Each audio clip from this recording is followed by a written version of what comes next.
Në 5 vjetorin e antarësimit të Shqipërisë në NATO, presidenti i Republikës Bujar Nishani organizoi një pritje të veçantë ku merrnin pjesë përfaqësues të trupit diplomatik, ministra, politikanë, përfaqësues të komuniteteve fetare dhe medias. I pranishëm ishte edhe drejtori për Europën Jugqendrore në Departamentin Amerikan të Shtetit Jonathan Moore. Në fjalën e tij, kreu i shtetit tha se Shqipëria e meritoi antarësimin dhe në këto 5 vjet me angazhimet e marra me misionet paqëruese e vërtetoi atë.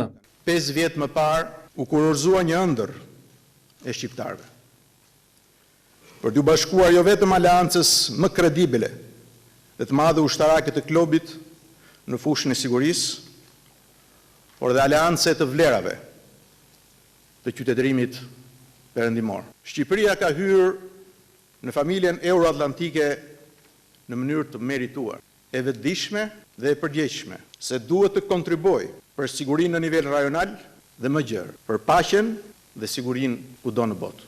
Por presidenti i vendit thotë se tashmë Shqipëria ka një tjetër sfidë përpara, atë të antarësimit në Bashkimin Evropian, për të cilën sipas tij duhet ende punë.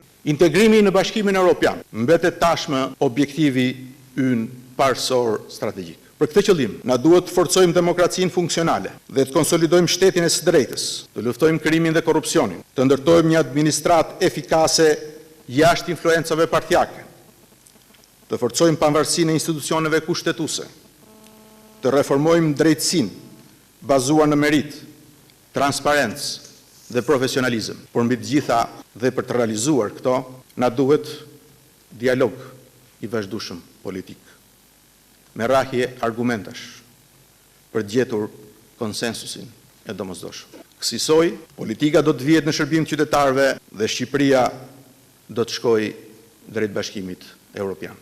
Marrja e statusit kandidat për presidentin është hapi i radhës i rëndësishëm në rrugën e integrimit. Presidenti Nishani vuri në dukje se vendi ynë mbetet një kontributor i vendosur për paqen dhe stabilitetin në rajon.